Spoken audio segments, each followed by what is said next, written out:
Hello. Look at this new snazzy thing. Hello. We're back. We're back for episode 53. We've had a bit of a rebrand, as you can see. New season. Yeah, technically the new season after a year, but how are you, Greg? We'll start off with you. I'm not too bad. I'm looking forward to dissecting about a billion refereeing decisions, which it feels happened this weekend. I was coming on to that, but yes, you're, well, I was going to say specialist, but in some cases in that this week, blinkered. Yes, we've had a lot of feedback from last week's episode, so thank you very much for that. I'll say that already. Thank you. It's been good, and we will release some bonus content for it being a year. So check that out as well. It went out a few days ago. Yes, see the debut of the 3 pints and a clean sheet VAR, which I'm sure we'll all agree is much more effective than any other VAR. Yes, if you haven't seen it, I mean, don't know what he's talking about. Watch it so you can see. Yes, I'll admit it now. I was wrong. Yes. Yes, but did VAR think so? That's the question. Yes. Well, just spoil it. That was me trying to set it up. I had it right on a tee. I said I was wrong. To be fair, clip that. Right, let's move on. The Viaplay Cup semi-finals were this week. First of all, on the Saturday, it was Aberdeen versus Hibernian. 10 men Aberdeen, obviously won 1-0. There was a bit of controversial VAR. Well, I don't know if you're going to agree it was controversial. Take it away, Greg. Let's hand it to you. Well, it's not controversial. It looks tight. They draw the lines. It's offside. What's controversial about it? This is going to be a quick episode. Yeah, well, no. Not every VAR decision is that clear-cut. I think, is this one we can all agree on? Yes. What do we think about the sending off? I know, Greg, you felt a certain way about the yellow cards. Yeah, I wonder if Kyle's got an opinion before I jump in. What about the red card? Yeah. Yes. The first one was silly, very silly. Second one was also very silly. So. Yeah, the second one. The second one, I'd expand on silly and say lunacy. You're on a booking. What are you doing? I mean, you watch it in slow motion, it just makes it even worse because he just runs towards him and like pushes him, and as soon as he turns around, you start. I mean, it's just it's. You can see John Beaton say when he sent him off. You can see John Beaton say it was off the ball. Yeah. Either way, still have yellow. Yeah. He's been let off though. Miovski obviously finding the winner. He is too good for the Scottish Premiership. Yeah, we push. Aberdeen. We pushing the build up. I noticed, but Greg, your point was that it was. What was he said again? It was already. I think he knows that his defence is stretched and falls over quite easily. The great finish, not taken away from that. Yeah, I think Miovski's too good for Scottish Premiership. Seems to be quite solid. Maybe going to take him out. Well, Rangers don't need any more strikers. They seem to have good ones firing at the moment. That would be one kind of suggested destination. Some people have made that journey from Aberdeen to Rangers. Speaking of Scott, right, that brings us on to the Sunday. What a finish. The man who can only do it against Hearts at Hampden. I hope he proves me wrong. I hope he scores a gazillion goals now. But yeah, obviously Rangers and Hearts was the Sunday. I watched it also. I can give him more of an in-depth analysis. On you go. Finished 3-1, the end. Rangers were good. No one was silly. That seems apart to be... from Rangers absolutely hammered them from the first whistle. That's the difference between Beale's Rangers and Clement's Rangers. I think they went for it instead of just kind of sitting back and waiting. The players look like they've got more freedom on the park, and they look like they're enjoying themselves. I know it's not. That's probably sounds silly to say, but the amount of times I've said silly this podcast because of him. No, but I mean you can tell that they're in a much better mindset. Watch Connor Goldson in any of the highlights and he just looks like he's enjoying his football again, which is good. But they just need someone in to give them that bit of confidence. I think so. What about obviously, Hearts? I think. No, I'm not finished my point. I think Beale was way too. I'm going to sit on the bench and not get interacted. I think Clement's always on the touchline screaming at them. I don't think we've had a manager like that. Well, to be fair, Gerrard was rather animated. I'll give him that, but he's not had a presence. I'm not comparing the two, but with obviously Walter Smith being the Rangers manager, like the presence he had, I'm saying I'm not comparing them, but Clement seems to have a presence compared to the likes of Beale. Because Beale this week, like Robert compares Philippe Clement to Walter Smith. No, that's exactly what I didn't say. Graham wanted headstones. But Graham Murray does headstands, so that's presence. Yeah, well, maybe Graham Murray wins then. Ali McCoyster's on Question of Sport. That's presence. That's media presence. Anyway, going on to Hearts, I just think they weren't in it from the start. They struggled to cope. A good friend of the podcast, and I think he'll be watching. So hello. He Hello. made a good point in that Naismith made his substitutes way too late. It should have been changed at half time when they were, I would say, probably lucky to go in 0-0. To be honest, I think that would be a fair reflection. Yeah, but the alternate point to that is no matter how badly they were performing, if it's 0-0, the outcome is ultimately not bad. As soon as it becomes 1-0, which isn't too far into the second half, maybe then switch it up, but he's still way too slow. My Maybe point bad. about also, hello Kyle, talking about Hearts, not you. Talking about Hearts, there's a consensus that they want rid of Stephen Naismith. They've scored 10 goals in 11 games and conceded 11, but they're fifth. They are 2 points behind Kilmarnock, who have played a game more than them, so they could, for example, be net fourth. Is it that bad? I guess probably just football style is poor rather than the results. Yes, but how many times have we seen that go tits up? Every time, pretty much, I think. More often than Would not. they like Decent. Robbie Nielsen back? But it's back to this common reoccurring theme of appointing a manager on the cheap that doesn't have any experience, that wins a few good games on when that kind of new manager bounce, and then it goes back to square one. See also Barry Robson. Marvin Bartley. Yeah, and he's moaning. Aye. Bartley was a different case. Yeah. We hired him instead of promoted him. But see Robson is a different case. He's in a League Cup final. They've played a game less than Hearts and Dundee, and are 2 points behind them. The league is just very condensed. Ignore to some extent St Mirren even, because they've got they've only played 10 games. But St Johnstone are away adrift at the bottom, and you've got the Ugly Sisters away adrift at the top. Everyone else, again, ignoring St Mirren, is within 6 points of one another, between 4th and 11th. Yes, it's still early in the season. Anyone can beat anyone. Is now the time to make drastic changes. Eventually, people are going to go on a running breakaway, or St Mirren are going to come back into reach, or Craig Levine's taking the job at St Johnstone. That's not even on the running order to talk about. The running order was made before he was appointed. They're 3 points behind Livy with 2 games in hand on them. It can't all be that bad. Eventually, people are going to go on runs. Livy are on a terrible run, for example. It's about pulling away at the right time. Motherwell are stinking up the place at the minute. Ross County are stinking up the place at the minute. What's going on? We're still too early in the season to be sacking people, despite the fact it's November. It's an interesting take. So if you agree, let us know down below.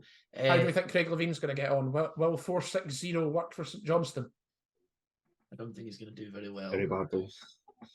Do you want to say that again, Kyle, without your thumbs for the audio listeners among us? Very badly. It'll be interesting nonetheless. Back to the topic we were talking about. Half-time, obviously Rangers did make a sub. Todd Cantwell picking up a stupid booking in the first half. Todd Cantwell picked up a stupid booking. It wasn't in Europe though, so your theory wasn't working. I broke Kyle's ears there by shouting never. No, it's earlobe. I don't know whether it was a forced because of the yellow card or whether it was just tactical from Clement, but he brought on Scott Wright and it paid off in the end. Europe this week as well. Yeah, he's given players, and to be fair, Cantwell's not that long back from an injury as well. He seems to be giving players more of a time to kind of ease into it as opposed to just letting them play 90 minutes. Using the squad. Yeah, pretty much, which Beale didn't do. Going on, and speaking of people, well, you said teams running. Danilo was running, and Zanderklart ran straight into him. Can I clarify? Danilo was not running. Should we also clarify? Danilo was not running at the time. Danilo was falling at the time Zanderklart careered into him. He's Brazilian. Yes, we know. Penalty. You've got blinkers on. I controversially, I know we'll get to the other penalty and that big decision. I think there's an argument that neither of them are penalties. That's the position I'm prepared to take on this.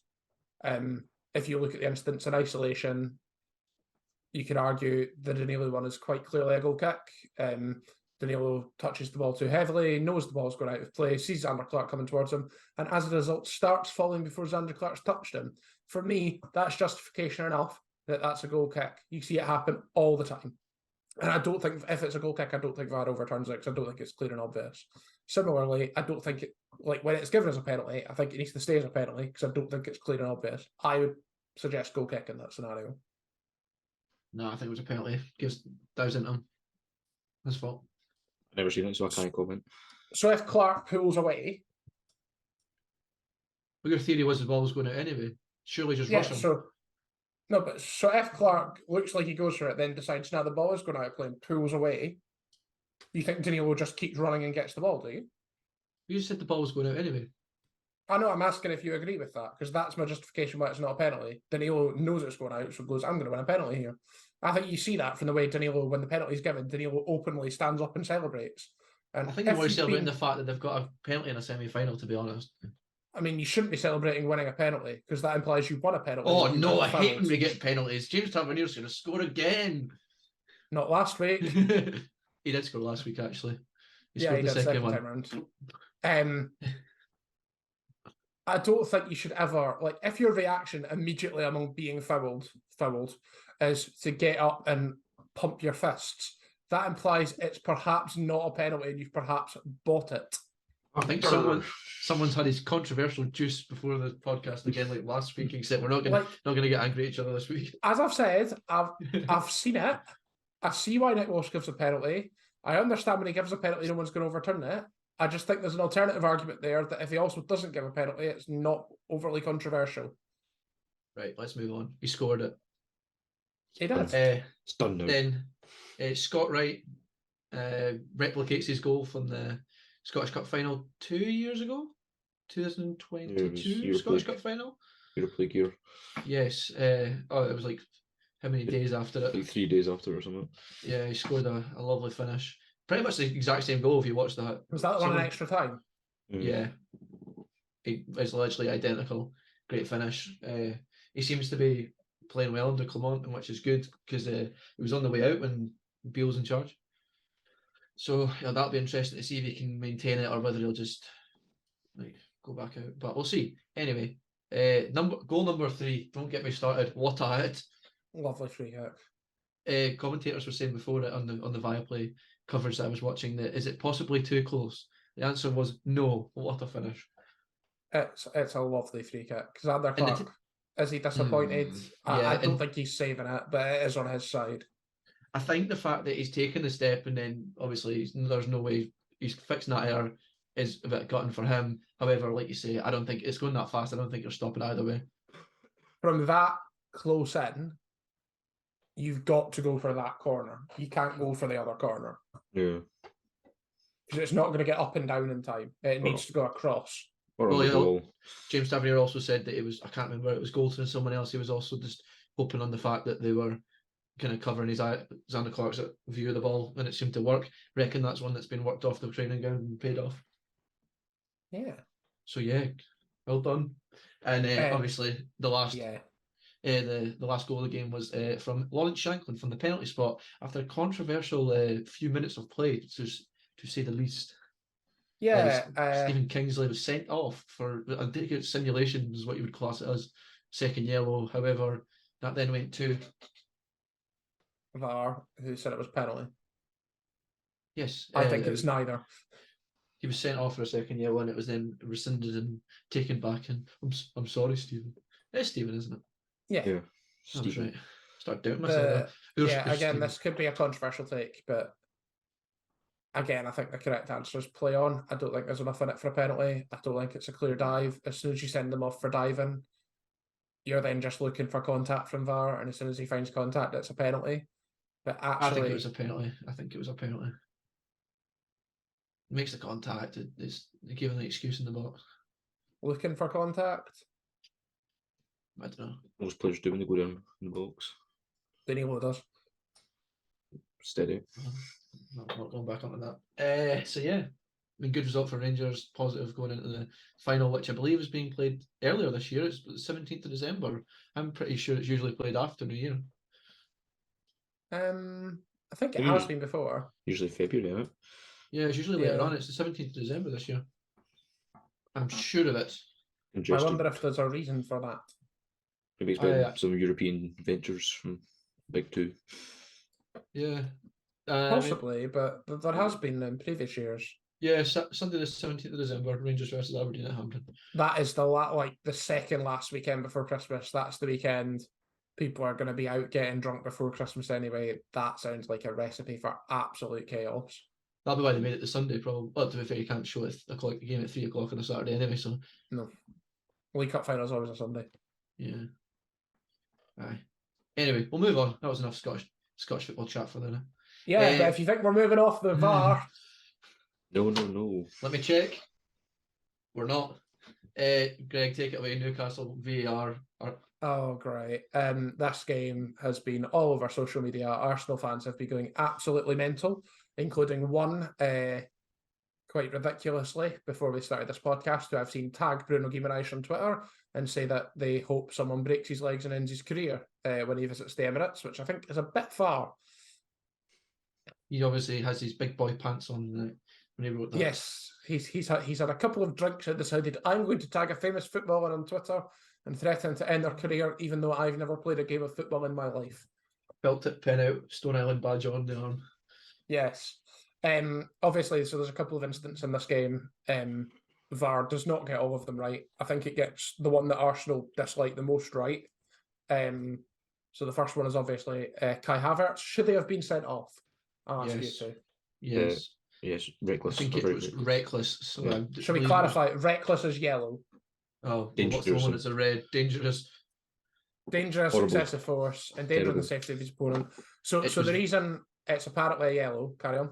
It was silly. Yes, that seems to be the word of the day.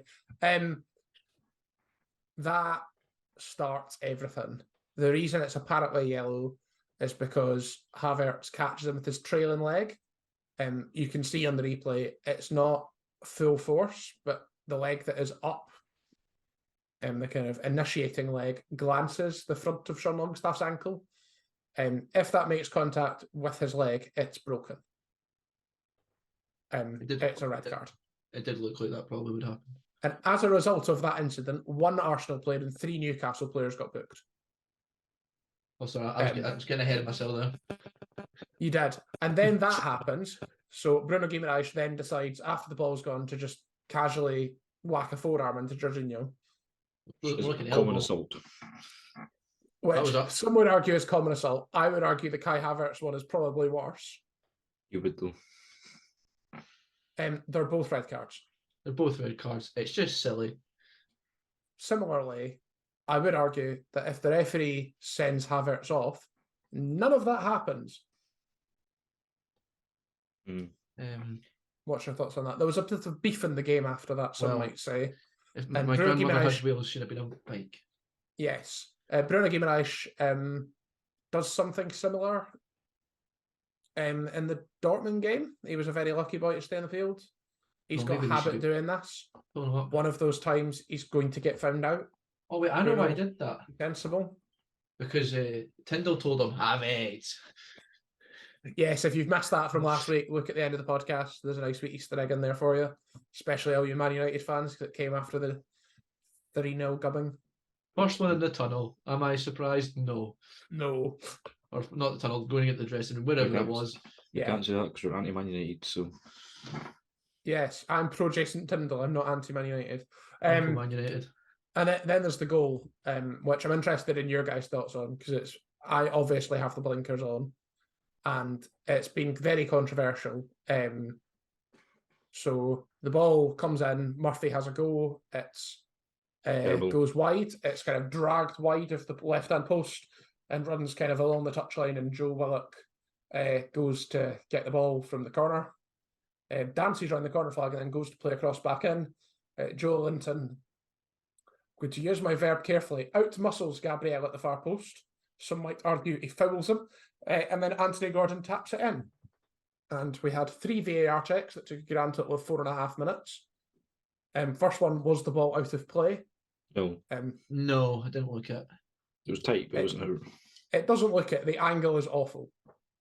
It's like a wee sliver of the Yeah, you side. need an angle looking straight across the line. Yeah. I see BN Sports in the Middle East managed to simulate it on the goal line. Andy Keys and not Andy Keys, Andy Richard Gray and Keys. Richard Keys have a live video of them reacting to it, where the ball comes up on the screen and Andy Gray goes, "Ah!" And then someone in his ear tells him it's still in play and it hasn't gone out. And then Andy Gray and Richard Keys stand about awkwardly for 30 seconds because they don't know what to say because they all thought it was out. They're too busy being misogynistic, I think. Yes. The wrong That's why they're in the Middle East, some might say. Yeah, there's then the question, was it a foul from Julian Gabriel? Gary Neville says no. Jamie Carragher says no. Several other people say yes.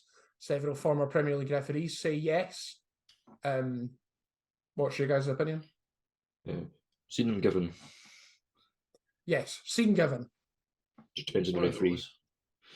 Depends on the Seen film. given. The question is it right that VAR interferes with that? VAR interferes with everything at the minute. And I know you have to say it's But- clear and obvious, but it I just don't think seems it's to clear. I happen. don't think it's clear and obvious. Arsenal fans are saying it's clear and obviously 2 hands in the back. But But actually, would it be clear and obvious it was the other way around though? there's no way that's a penalty if it's the other way around. Gabriel's looking for a foul, I think. Yeah, Gabriel is not looking to head that ball away. People asked that. People were saying, what if it was down the other end? What happens there? And the Newcastle fans quite rightly turn around and go, Lascelles heads the ball away. That's all they can do. He doesn't go and look for a free kick. He heads the ball away. And then there's the offside. And the upshot of the offside is we have no idea because we don't know where the ball comes off Joelinton and where Gordon is at the time. I think he's behind the ball. It looks I think- onside. Yeah. It's all very tight, but I think it's all a valid goal. Yes. So if you've not heard Mikel Arteta after the game, he says it's disgraceful. It's a disgrace, and it's a disgrace for more than one reason. It's not a goal. This is the same Mikel Arteta who said after Liverpool-Tottenham, when asked about VAR, that the referees are trying their hardest and deserve more support. And now he's gone all in on them.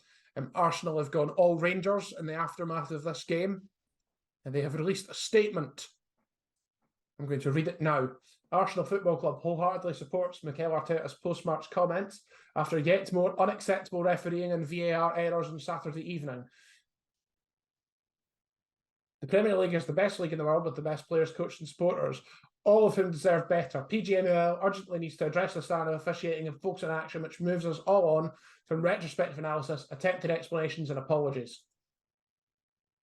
Well, you guys are the ones doing the retrospective analysis and attempted explanations because you guys are the ones saying it wasn't a goal.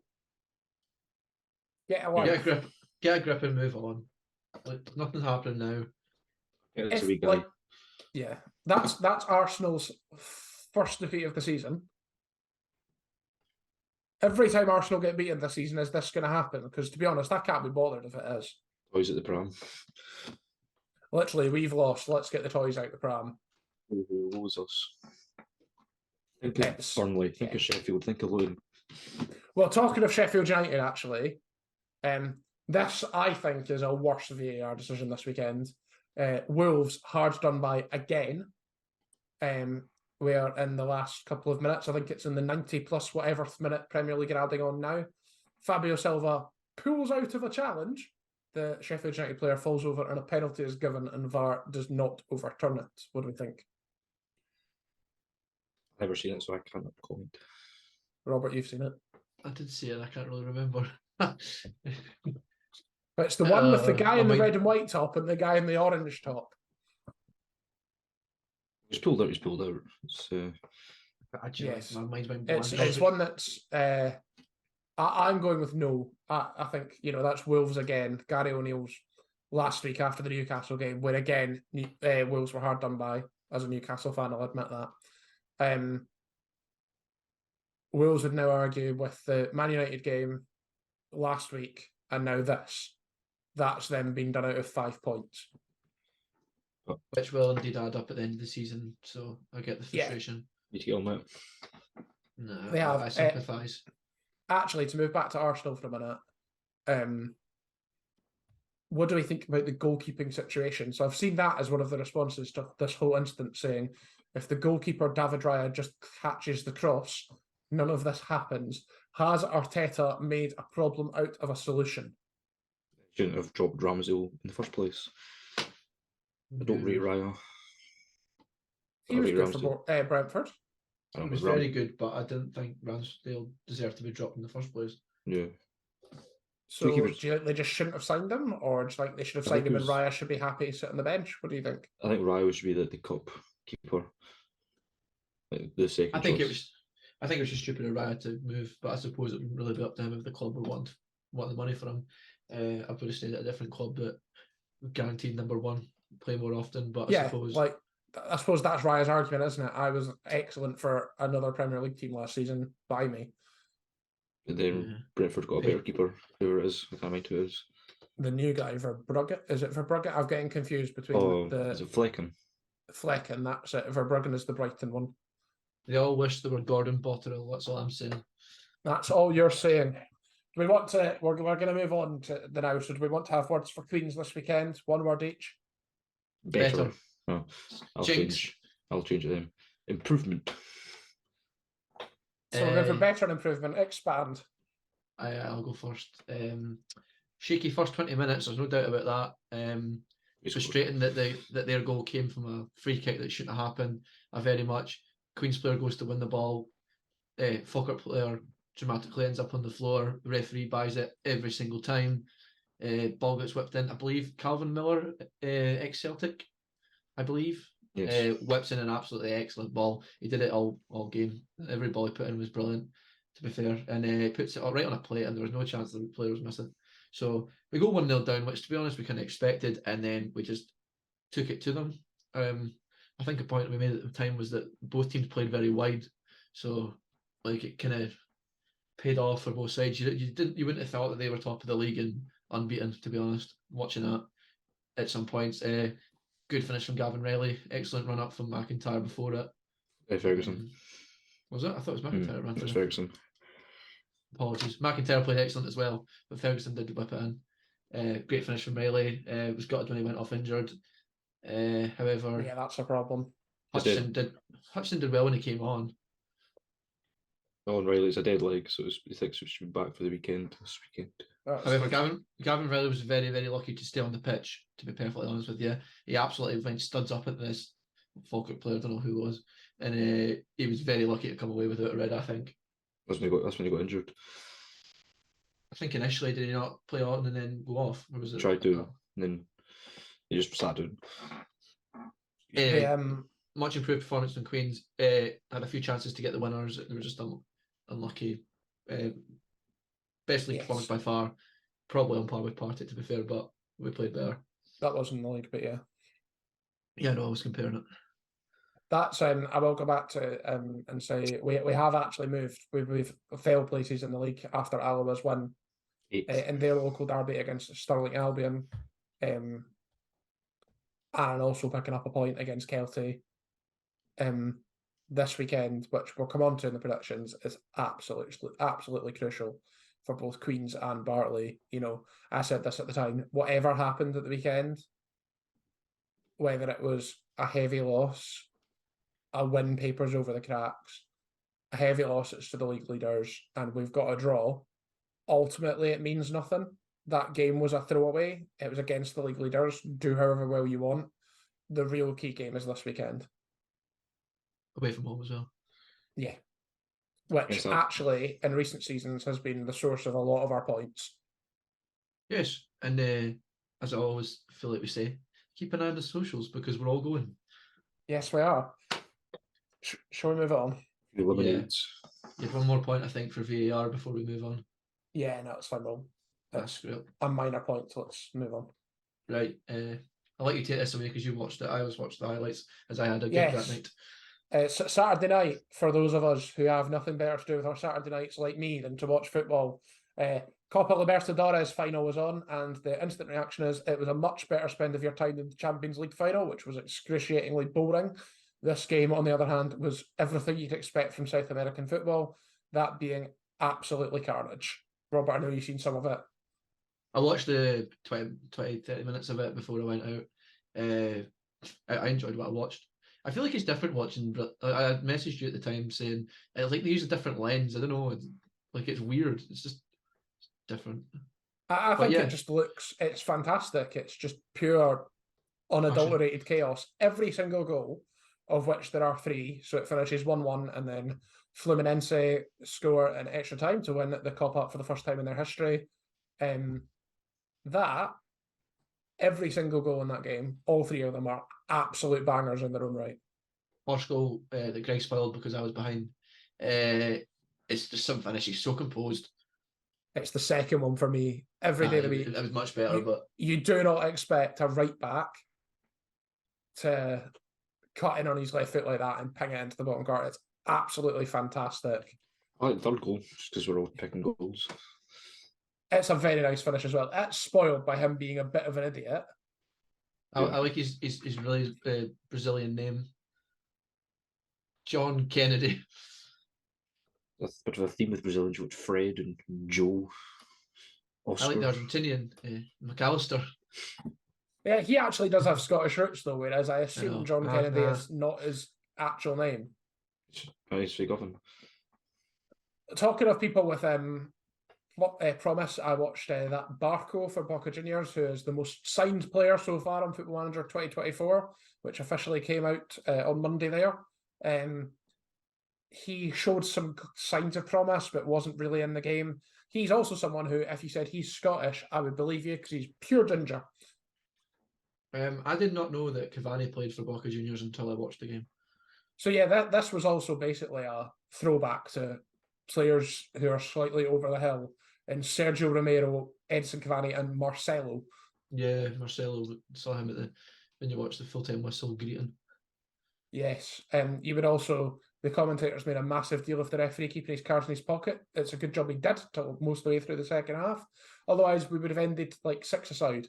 Someone I did see on Twitter, I didn't see who it was, said if this game was played in Britain, it would finish 5-aside and we'd be here to 5 a.m. with all the VAR reviews, and they're about right.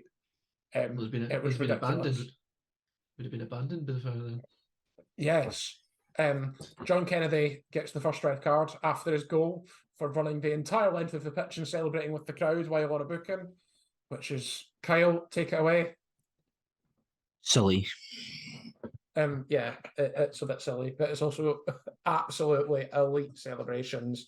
Like, you would love to be in there. You've never won the equivalent of the Champions League for your club. Massive club in Brazil. Huge moment for them. Brazilian dominance continues. And then one of the Boca Junior players, while they're trying to get an equaliser, takes it a bit too far, doesn't he, Robert? Yes, it was a good old slap, as they would say. I enjoyed how he was initially given a yellow card for that, and VAR went, no, we need to watch this again. I think this one might be clear and obvious. Yes. A clear and obvious slap. So yes, gutting for Boca fans. They've, despite again being one of the kind of big clubs in South America, now lost 3 finals. All 3 of the last finals they played in. So I think it was 2012, 2019, and this year. That's not great for them. Brazilian dominance in that competition continues. I'll say to Robert that Boca being in the finals the first time, and non-Brazilian club has been in the final since 2019 when Boca also lost. So, you know, maybe they've got the curse now. They do. But yeah, a lot, like you say, much more entertaining than the Champions League final. Yes, and sign some of those players up. If they're going to bring that level of chaos to wherever football, sign them up. Definitely agree. Right, we'll move on. Yeah. Right, I'm back on the game. My game again this week because I lost. It's a replay from the bonus content if you haven't watched it yet, so get it watched. Right. I'll explain it again just in case anyone doesn't know, any new listeners, but this is the transfer game. I will read out different clues to a player that I have chosen that came into my head. So it starts with 5 points, goes down to 1. 5 points for the year in the transfer fee, 4 points for the position, 3 points for the nationality, 2 points for the club they left, and 1 point for the club they joined. So, right, are you ready? Yes. Yes. Right. 2012 free transfer. Pogba. John Pickford. Neither. I don't know what he said. 2012 free transfer for a midfielder. John McGinn. No. Kenny McLean. No. 2012 free transfer for a midfielder from Scotland. Darren Fletcher. No. That was stupid. Callum McGregor. No. 2012 free transfer midfielder Scottish left Rangers. Oh, Ian. No.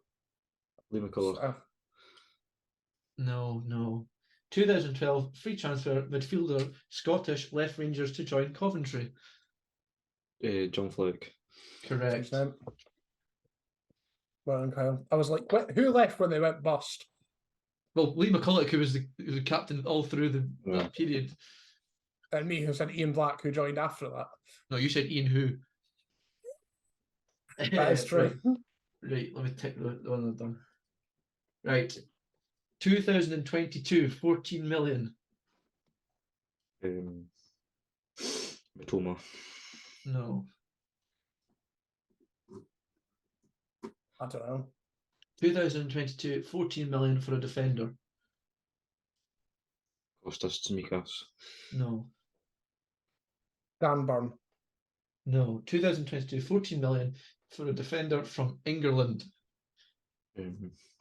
Connor Cody. No. Oh, that was a good shout. No. James Tarkovsky. No. 2022, 14 million. Defender from England left Atletico Madrid. Kieran Kieran Trippier. Trippier. Kel was first on mine. Well, we'll VAR that again. Right. VAR check. Defender from England left Atletico Madrid.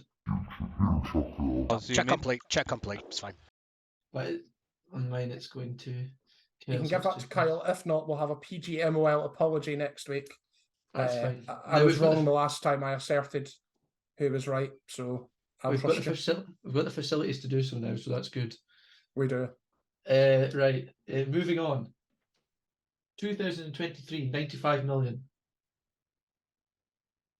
2003, did you say? 2023, No, 23. 95 million.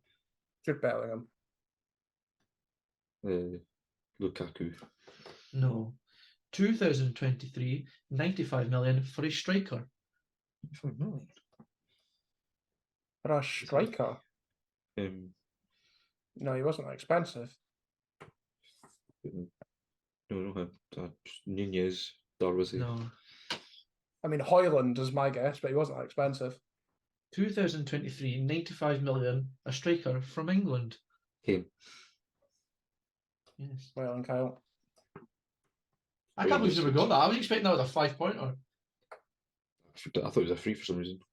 Yeah, no, it was who left this summer. I completely forgot that Harry Kane existed. Right. I think that's 6 now. Yes. 2017, 40 million. 16. Riyad Mahrez. No. Oh, that's a good guess. God knows. Bruno Fernandes. No. 2017, 40 million for a goalkeeper. Thibaut Courtois. Ederson. Correct. Wellen. That makes 10. So 10 the last mil. Kel's one, but consolation. Double Right. or nothing, Kyle? No. I spiced this one up a wee bit. 2011 loan deal. 2011. Vladimir Weiss. No. Kyle Lafferty. No. 2011 loan deal for centre forward. That's what it was stated on Transfermarkt before anyone gets snappy with it. Marvin Sordell. No. Nice theory's name. DJ Campbell. No. 2011 a loan deal for a centre forward from Senegal.